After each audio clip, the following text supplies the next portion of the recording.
नवाए ज़िया के साथ प्रोफेसर ज़िया।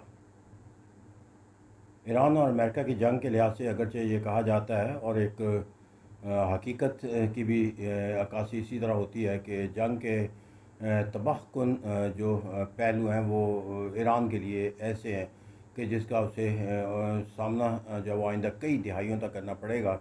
और ईरान के इंफ्रास्ट्रक्चर से लेकर और वहाँ पर जो पॉलिटिकल क़यादत का जो नुकसान हुआ और जो उसकी मईशत पर जो उसके बुरे असरात हुए हैं उसका जो पहले ही उसकी तमाम पहलुओं के लिहाज से कमज़ोर मुल्क जो है वो कई दिहाइयों के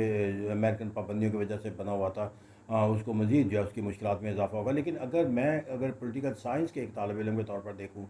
तो मैं इसका मुआवजना जो है वो इस जंग के दूसरे फ़रीक से करूँ, यानी कि अमेरिका से करूँ, तो मैं उसके जो दायरा कार का जो नुकसान का है उसको तराजू के अगर पलड़े में रख कर भी तलाश करना की कोशिश करूँ तो मेरे ख्याल में जो अमेरिका का जो नुकसान है वो मुझे ज़्यादा जो है वो संगीन नज़र आता है, क्योंकि सिर्फ महज किसी मुल्क का जो है वो मादी ताकत के साथ मुंसलिक होने की वजह से होने वाले जो नुकसानात हैं उसको एब्ज़ॉर्ब कर लेना या उसके उसके मईशत के ऊपर पड़ने से नुकसानात से बचा लेना, ये कोई एक ऐसा पहलू नहीं है कि या उसके इंफ्रास्ट्रक्चर को कोई नुकसान ना पहुंचना, ये कोई ऐसा पहलू नहीं जिसकी बुनियाद पर जो है वो सिर्फ एक मुआवजना कर लिया जाए और कहा जाए कि अमेरिका को जो इस जंग के मतलब कोई नुकसान नहीं पहुंचा। एक अमेरिका का जो किरदार है और दुनिया के अंदर जो उसका स्टेटस है और जो वो अज़ाइम और मकासद जो है वो अपने रखता है बतौर रियासत, अगर मैं उस लिहाज से देखूँ जो कि रियल पैमाना है अमेरिका को परखने का या उसके मफादात के नुकसान पहुँचने का या उसके मफादात की नशोनुमा के लिहाज से, वो यही है। तो इन तमाम पहलुओं के लिहाज से जहाँ पर अमेरिका एक दुनिया की वाहिद सुपर ताकत का तस्वर रखता है, उस लिहाज से उसके लिए जो नुकसान आते हैं that are the real disasters aspect for the जो है वो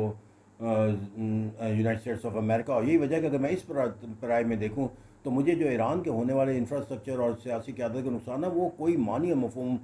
वेटेज के लिहाज से नहीं रखते। अगरचे बहुत बड़ा नुकसान है किसी कौम के लिए, लेकिन जब कंपेरेटिव ड्रा किया जाता है, कंपैरिजन किया जाता है with the United states of America, तो वो नुकसान उसका बहुत जो है वो तलख़ है और उसके नताइज जो है वो इंतहाई मनफी अमेरिका के लिए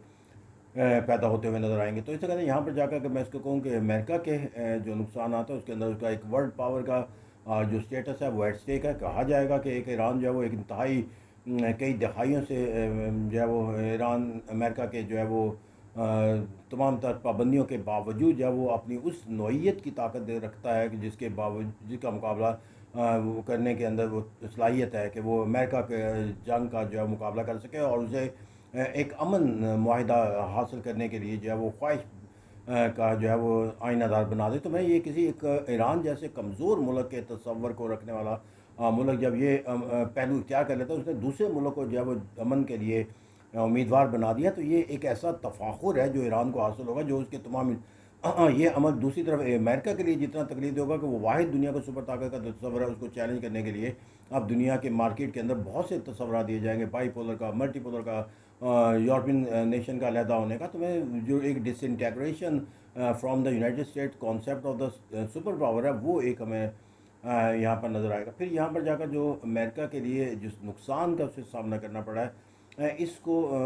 उसने कैसे ब्रिज करना है और उसको कैसे रिकन्स्ट्रक्ट करना है अपनी ताकत को, वो उसके लिए एक बहुत मुश्किल अमल होगा। और आइंदा आने वाली जो भी हुकूमत होगी वो अगरचे डोनाल्ड ट्रंप की पॉलिसियों को नाकाम पॉलिसियाँ कहेंगी, उसकी अमेरिका के ऊपर होने वाले जो नुकसान है उसको अपने लिए एक प्रोपेगेंडा और एजेंडे के तौर पर सियासी सरगर्मियों में बनाएगी। लेकिन यकीनी बात है कि जो भी गवर्नमेंट आएगी वो उस नुकसान को डोनाल्ड ट्रंप के नुकसान के साथ मुंसलिक नहीं रखेंगी, बल्कि उसे जो है वो एक स्टेट नुकसान के तौर पर ले जाएगी। और जो भी गवर्नमेंट आएगी वो उस नुकसान को पूरा करने के लिए जो वो इकदाम, यही एक ऐसा पहलू है कि जिसके नतीजे के अंदर जाकर हम ये कह सकते हैं कि अमेरिका को अपने आप को दोबारा जो है वो रीबिल्ड करना होगा, रिकन्स्ट्रक्ट करना होगा इन एवरी एस्पेक्ट, सुपर ताकत के स्टेटस के लिहाज से, अपने अलाइज के कॉन्सेप्ट के लिहाज से, रीजनल मिडल सिकंदर सुपरामेसी के लिहाज से, और दुनिया की बड़ी ताकतों चाइना और रशिया के साथ अपने ताकत के तवाज़ुन के लिहाज से। तो बहुत से ऐसे पहलू हैं जहाँ पर उसे अपने आप को दोबारा जो है वो री इंस्टेट करने की जो है वो ज़रूरत जो है वो महसूस करना पड़ेगी। फिर इस तरह जाकर हमें जो एक और तस्वर जो है वो नज़र आता है जिसके अंदर अमेरिका के लिए जो कंपैरिजन के लिहाज से एक तकलीफ दे पहलू होगा, वो ये है कि अमेरिका को अपनी मईशत के तमाम तर ताकत के तस्वुरात रखने के बावजूद जो है इस जंग के अगर असरात जो है अमेरिका की मईशत पर मनफी पड़ने लगते हैं, तो वह ये बहुत बड़ा लम्हा फ़िक्री है, क्योंकि इसके अंदर हमने कहीं नहीं ये लफ्ज़ सुना कि चाइना की मईशत के ऊपर मनफी असरात पैदा होते नज़र आते हैं। तो यहाँ पर जो मईशत का जो ताकत का जो तवाज़ुन अमेरिका अपने लिए कायम करता था, वो एक जंग का वो तसव्वुर जहाँ के एक महदूद अमल के ज़रिए जो है वो महदूद सतह के ऊपर की जाने वाली जंग जो है वो भी उसके लिए उसकी मईशत और उसके लोगों के लिए जो है वो मुश्किलात का सबब बनती हुई नज़र आती है। जिस तरह न्यूयॉर्क के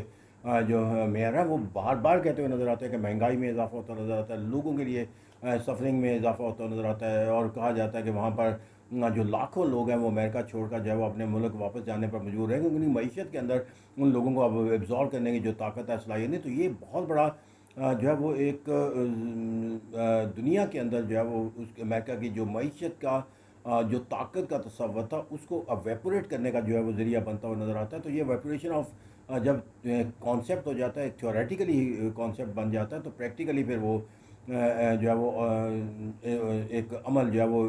शक्ल जो है वो बनता नज़र आता है। तो देखिए बहुत से ऐसे पहलू हैं जहाँ पे जंग के अंदर हम जब एक कंपैरिजन ड्रा करेंगे तो अमेरिका के लिए इस जंग का जो ख़ात्मा है और इस जंग के जो नुकसान आता है वो उसके लिए इंतहाई तकलीफ़देह साबित होगा, और इससे जो भी वहाँ की गवर्नमेंट आएगी उसे जो है वो एक इंतहाई मुश्किल अमल को इख्तियार करना होगा, क्योंकि उसे हर सतह के ऊपर जो है वो अमेरिका को जो है वो रीबिल्ड करने की ज़रूरत महसूस होगी। Thank you very much.